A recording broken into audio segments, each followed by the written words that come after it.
Un pequeño territorio con repercusiones planetarias. Kosovo emergió tras un sangriento conflicto con su vecina Serbia durante 15 años. Desde entonces se ha embarcado en un largo proceso de reformas con la esperanza de ser aceptado por la comunidad internacional. Sin embargo, son muchos los obstáculos. Discutimos de todo ello con el primer ministro de Kosovo, Hashim Thaçi. Gracias por aceptar nuestra invitación en The Global Conversation.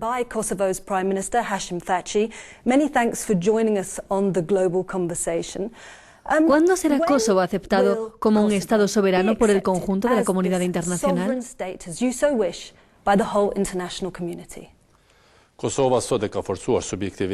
Kosovo continúa reforzando su posición internacional.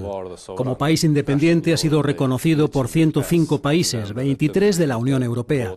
También ha sido reconocido por Estados Unidos y otros países del planeta. Kosovo trabaja con AINCO para formar parte de las instancias internacionales. Es un candidato potencial para entrar en la Unión Europea y trabaja para ingresar en la OTAN y ser miembro de las Naciones Unidas.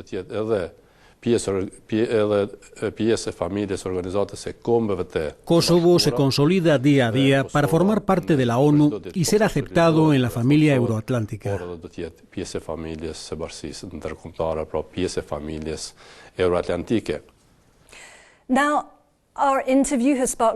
Esta entrevista ha suscitado mucho interés en las redes sociales y nos han llegado muchas preguntas por parte de los internautas. Por ejemplo, Seren Gergi se pregunta: ¿cuándo reconocerá Serbia a Kosovo como Estado independiente?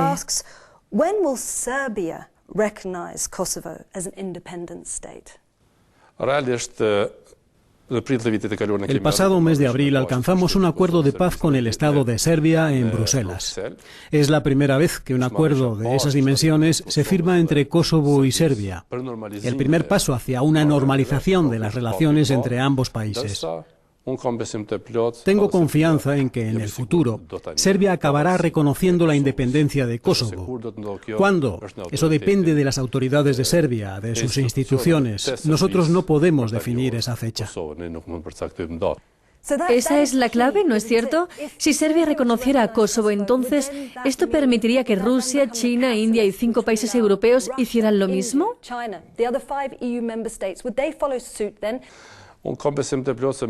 Tengo esperanzas de que Rusia cambie también de posición respecto a Kosovo. Nuestro país no es enemigo de Rusia. Moscú no ha reconocido por ahora la independencia de Pristina a causa de la posición de Serbia. Pero si Rusia acabara reconociendo a Kosovo, eso podría ayudar también a Serbia.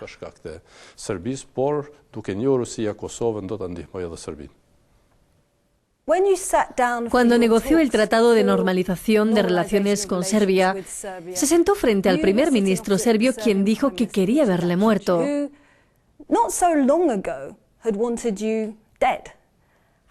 ¿Qué sintió la primera vez que le tuvo enfrente?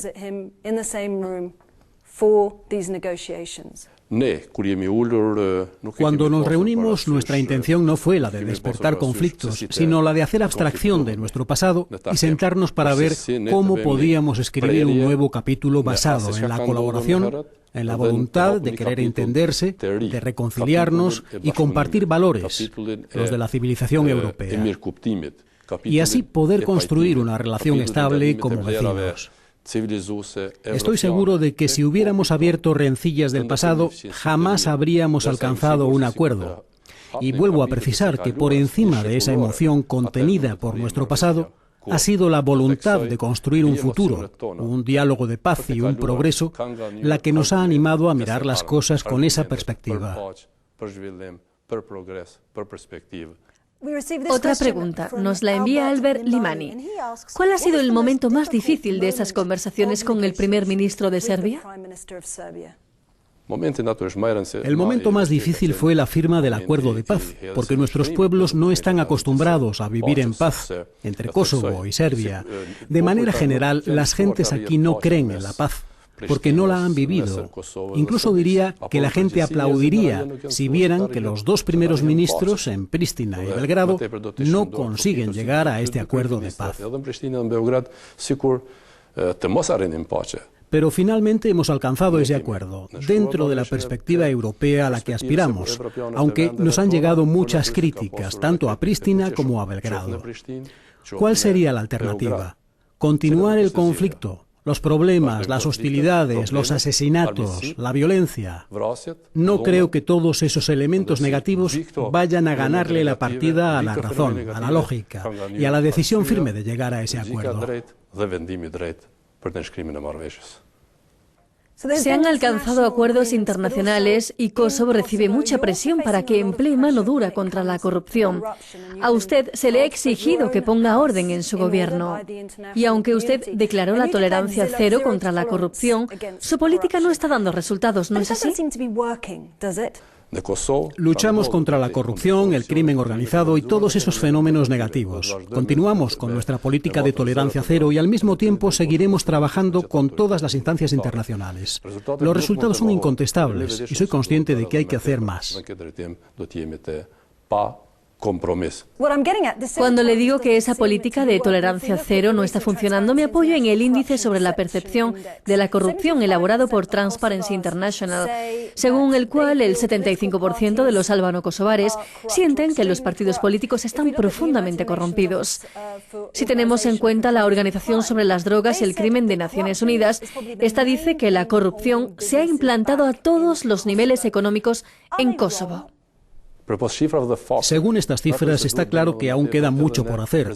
También debemos cambiar la manera de presentar las cosas. Tenemos que cambiar la percepción que tiene la gente sobre Kosovo y la región, pero también soy consciente de que las cifras, tal y como están presentadas, y los hechos, podemos cambiarlos, todo ello. No paso por alto todas estas críticas y opiniones, pero también tengo que decir que estamos combatiendo la corrupción, el crimen organizado y todos esos fenómenos negativos.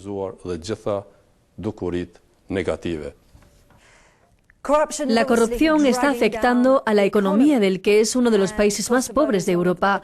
Cerca del 50% de la población vive bajo el umbral de la pobreza.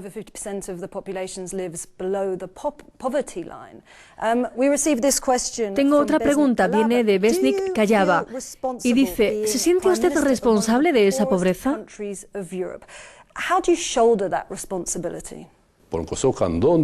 Ha habido cambios en Kosovo y eso se refleja en muchas áreas, comenzando por la construcción de las autopistas más modernas de los Balcanes, la construcción del aeropuerto más moderno de la región. Estamos mejorando nuestras infraestructuras, la educación, modernizando la agricultura y como primer ministro sé que hay que hacer más. Desafortunadamente Kosovo es por el momento el país más pobre de Europa, pero era aún más pobre antes. Ahora estamos avanzando de manera positiva, intentamos eliminar la pobreza, el retraso que nos ha causado la ocupación serbia. Por primera vez controlamos nuestro propio destino, de eso hace ya 6 años. No creo que se puedan hacer milagros en 6 años, pero estamos sentando las bases sólidas de un Kosovo estable y productivo. En 6 años no se han producido milagros, pero este 2014 va a ser un año importante debido a las elecciones. ¿Se presentará de nuevo como primer ministro? El Partido Democrático de Kosovo, que yo dirijo, ganará las elecciones de este año. Yo mismo dirigiré la campaña electoral como primer ministro de la República de Kosovo. Vale, se lanzará en la contienda electoral. El combate, de eso quería hablarle. Usted lo lleva en la sangre. Usted fue el líder político del Ejército de Liberación de Kosovo. ¿Cómo puede conciliar esas dos personas? La que combatió en el campo de batalla y la que lucha para ganar en el terreno político en unas elecciones.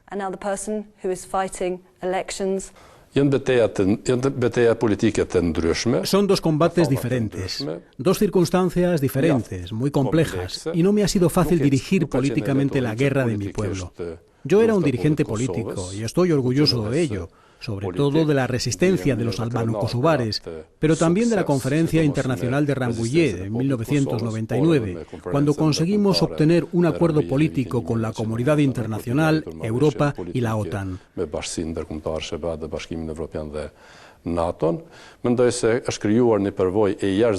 Esta experiencia excepcional nos ha permitido saber cómo liderar un movimiento social y me ha ayudado a diseñar el partido. Naturalmente, para mí la campaña electoral es una oportunidad excepcional para comunicar con los ciudadanos.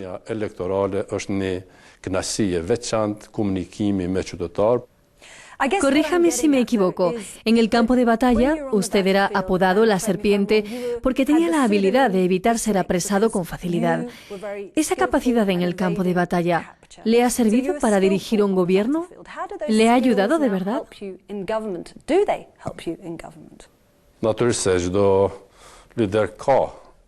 Cada líder tiene su margen de maniobra, en el sentido positivo, sus tácticas y sus estrategias. Yo también, en los diferentes combates en los que me he implicado, he aplicado mis tácticas, mis estrategias a la hora de liderar el partido, pero lo más importante es que haya una total transparencia.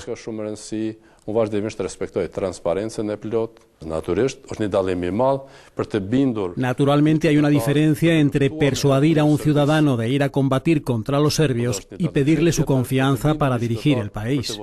Nosotros asumimos nuestras responsabilidades, las que nos han otorgado los ciudadanos.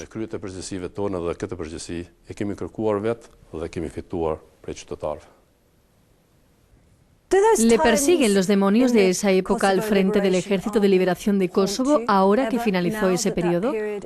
¿Tuvo que matar a algún hombre o ordenar asesinatos? La guerra de Kosovo fue una guerra justa, limpia, una guerra por la libertad, por la existencia, y ganamos esa guerra con la ayuda de las fuerzas internacionales. Serbia retiró su policía, su ejército y la administración de Kosovo. Nosotros no le hicimos la guerra a los serbios de Kosovo, sino a Serbia, y conseguimos deshacernos de ella. De eso me siento orgulloso. Pero a nivel personal, ¿no tiene remordimientos? ¿Mató a alguien?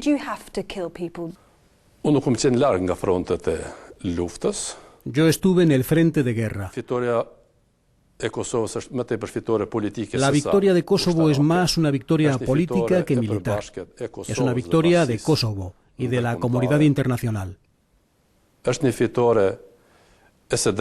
Una victoria de la justicia contra la injusticia, del bien contra el mal. Y esa victoria se la debemos también a nuestros socios internacionales. Me siento concernido por esta colaboración política que he construido durante diferentes épocas, ya sea durante la guerra, como usted ha señalado, o durante todo ese tiempo en el que hemos sabido construir una relación de colaboración con Estados Unidos y la Comunidad Europea, una historia común. Y nuestro combate fue un combate hacia la victoria, y no para asesinar a nadie. Este año también es importante porque estamos a la espera de la investigación criminal que ha lanzado la Unión Europea tras recibir denuncias de asesinato, tráfico de drogas y de órganos en los que han estado envueltos miembros del Ejército de Liberación de Kosovo.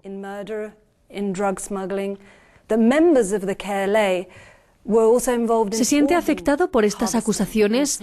¿Qué pasaría si finalmente usted o sus colaboradores resultaran imputados?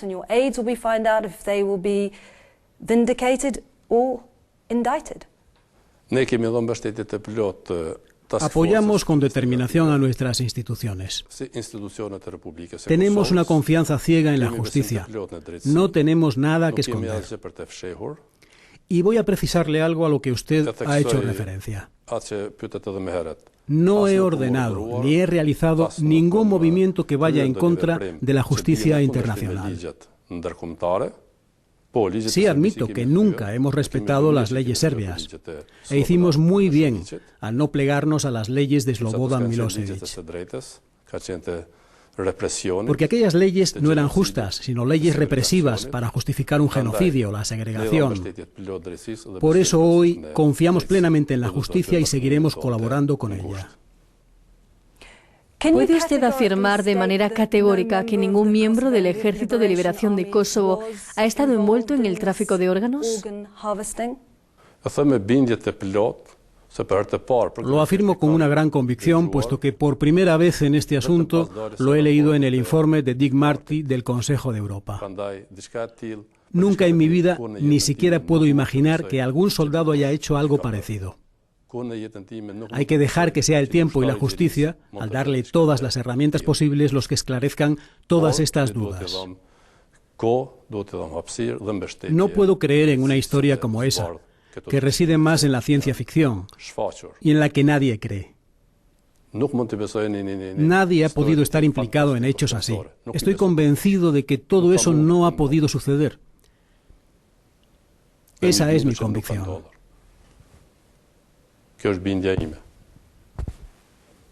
Stefan Christie nos pregunta, y contando con esa experiencia, ¿qué habría cambiado de ese pasado? Me hubiera gustado, si hubiera tenido la oportunidad, cambiar la opinión de la comunidad internacional para que ésta hubiera intervenido antes de 1999 y haber evitado así la deportación de 1 millón de ciudadanos de Kosovo. Todo ese periodo, sobre todo a partir de 1998, cuando la gente tuvo que emigrar.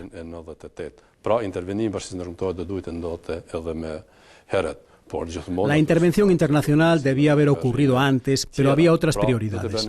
Por mi parte, me hubiera gustado haber sido más eficaz a la hora de comunicar con la opinión pública internacional y con Naciones Unidas para convencerles de que Serbia estaba cometiendo un genocidio. Solo se convencieron de ello en 1999.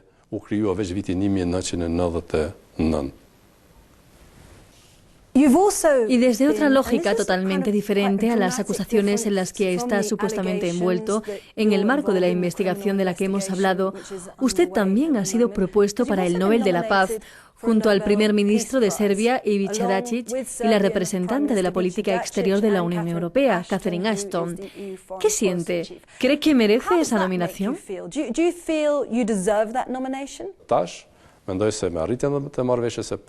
He firmado todos los acuerdos que mi país ha establecido con la comunidad internacional que han hecho posible la paz. Y una vez alcanzado ese acuerdo de paz, hemos puesto las bases para instaurar los cimientos de una estabilidad y una comprensión en la que crecerán las generaciones futuras.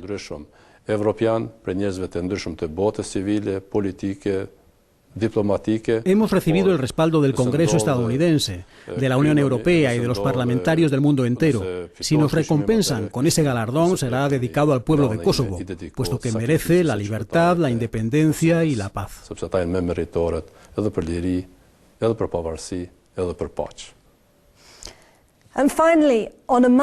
Para terminar con algo más ligero, le voy a transmitir una pregunta que nos ha enviado alguien que se llama Dardan. ¿Qué es lo que usted soñaba ser cuando era niño?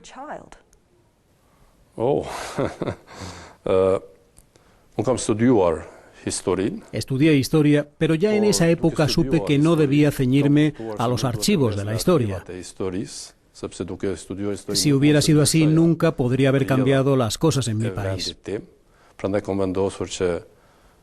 Así que decidí salir de los archivos de la historia para ocuparme de los problemas reales y dirigir el combate de mi pueblo hacia la libertad y la independencia.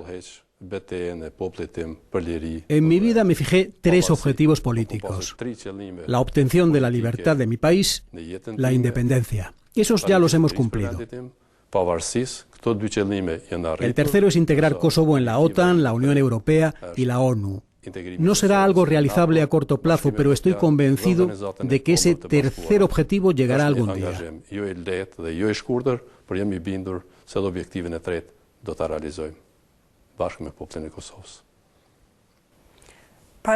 Primer ministro, gracias por haber aceptado nuestra invitación en The Global Conversation.